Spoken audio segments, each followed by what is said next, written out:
All right, let's talk about some supplements to help reduce your cholesterol. Let's dive in.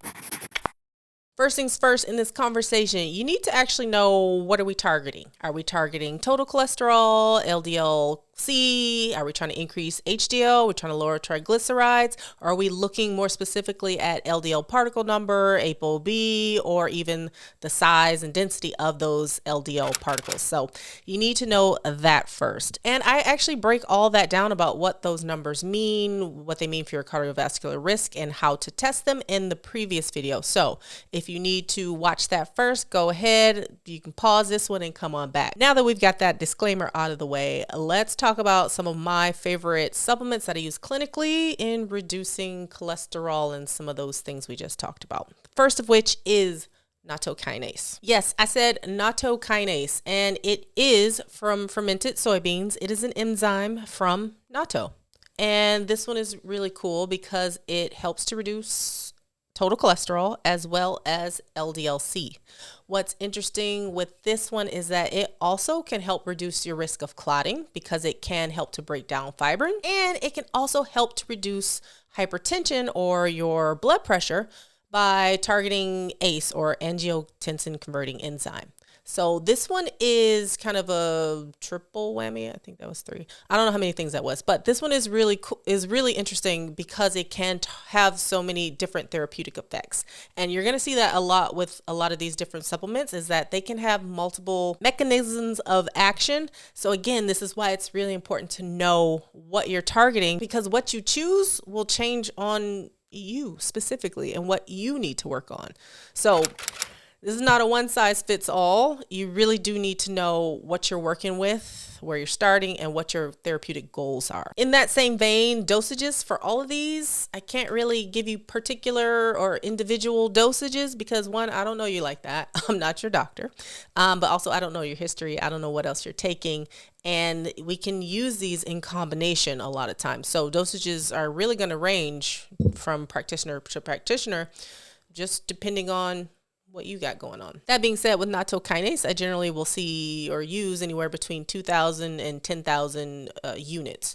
It's got a weird measure with this one. This one, again, really good if you are also hypertensive or have an issue with clotting or higher risk of clotting and need to really focus on those LDL-C and total cholesterol numbers. Next up, we have berberine. Berberine I use quite often clinically because, again, it's one of those things that does multiple things. And I often will use this one because it also has some glucose reducing properties as well. So I tend to use it with that picture of like a metabolic syndrome, or when someone has some insulin sensitivity or insulin resistance as well. With berberine, it can help to upregulate LDL receptors, basically meaning it can help to kind of grab them out of the bloodstream and get them out of the system. And it can also help to inhibit cholesterol absorption. So again, it's also kind of packing away that cholesterol and getting it out. That's why you see a reduction in LDL-C as well as total cholesterol when using this one. The interesting thing that I also like about berberine is also a powerful antioxidant.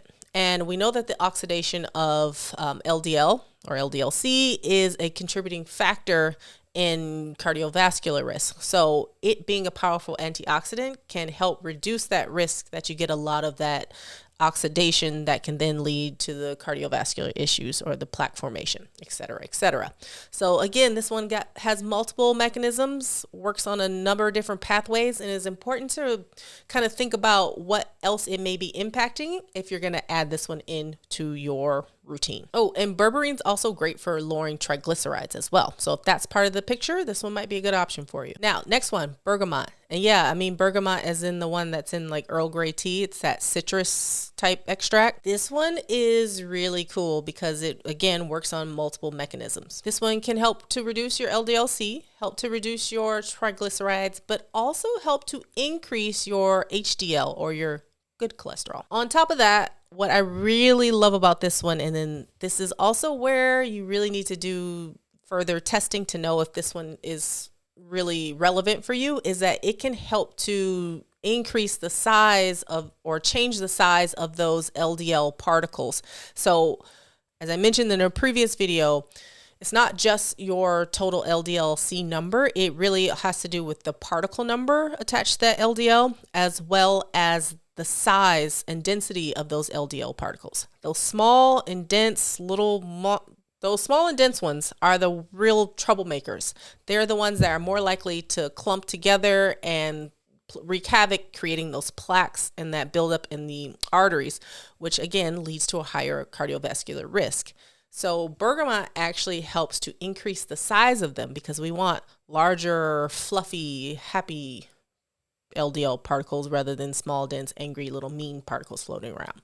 So bergamot is a great option, particularly if you have, maybe you have total cholesterol looks good, or LDL-C is maybe just a little high, but if you have a lot of small and dense particles, this might be a good option for you. Here's another one, artichoke extract. And yeah, you could just eat a lot of artichokes, but like most people don't. So artichoke extract is a great option.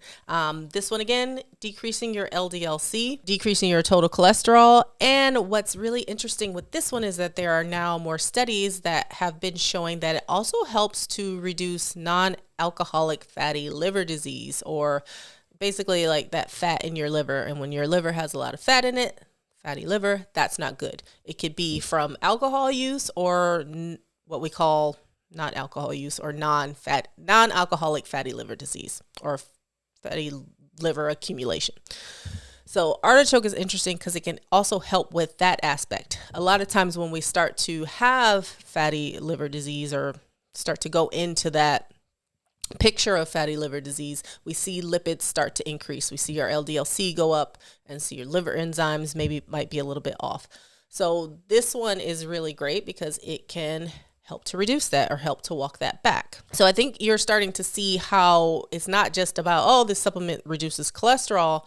It's about like all the different aspects that these supplements can help act on. And this is probably a good time to mention that, no one supplement is the magic bullet or magic cure. Of course, I have to say that you should be combining this with diet, exercise, lifestyle changes, etc., etc. I think that goes without saying at this point on this channel. Another one, celium fiber, or even fiber in general, but in particular, celium fiber. It can help to reduce LDL-C as well as ApoB. So this one is great, physically helping literally to kind of grab the cholesterol, bind it up, and excrete it through the bowels. Again, we want you eating more vegetables as well, because that has a lot of fiber as well, but in particular, celium fiber. This one is old school, been around for a really long time. And again, this is where dosages are really going to depend. The studies I've seen between 3 and 20 grams. That's a huge difference. A lot of why there is such a big variability there is because a lot of it has to do with, well, what the heck else are you eating? Are you eating any vegetables at all? I really hope that you are. You should be eating your vegetables, especially if you have high cholesterol. Hard love, but eat your vegetables, but also maybe take the celium fiber if that one's a good choice for you. And finally, the one that you probably thought I was going to mention in the beginning, red yeast rice. I say this one for last because you probably have already heard of it. This one works on the same mechanism, reducing that HMG-CoA reductase enzyme. That's the enzyme that really helps us to produce cholesterol. This one been around for a really long time, lots of studies on it, clinically effective. Again, one that I use clinically and practice quite a bit, and I have used it safely and effectively with very few side effects. So that being said, these are probably my top shelf clinical recommendations that I actually use in practice with actual real life humans. Of course, there are other things. There are plant sterols. There are things like fish oil. Of course, there are statins as a medication, even things like niacin. It really, again, is going to depend on what you are targeting. Again, that's why I really recommend you do a more comprehensive breakdown, something like the NMR test from LabCorp that I use quite frequently. I think I've showed it a number of times in other videos, making sure that you're looking at things like your HSCRP. Maybe you've had a coronary calcium scan. It really, again, depends on what your picture looks like. So I'm here to empower you, help to let you know what options are available. Please talk with your practitioner about this. If your practitioner doesn't know anything about it, tell them to go look it up, because there are tons of research articles out here. If they're ignorant about it, hey, maybe you can help educate them so that we can move our medicine forward here, because time of filming is 2025. It's game over for one medication or one supplement being the end all be all for everyone.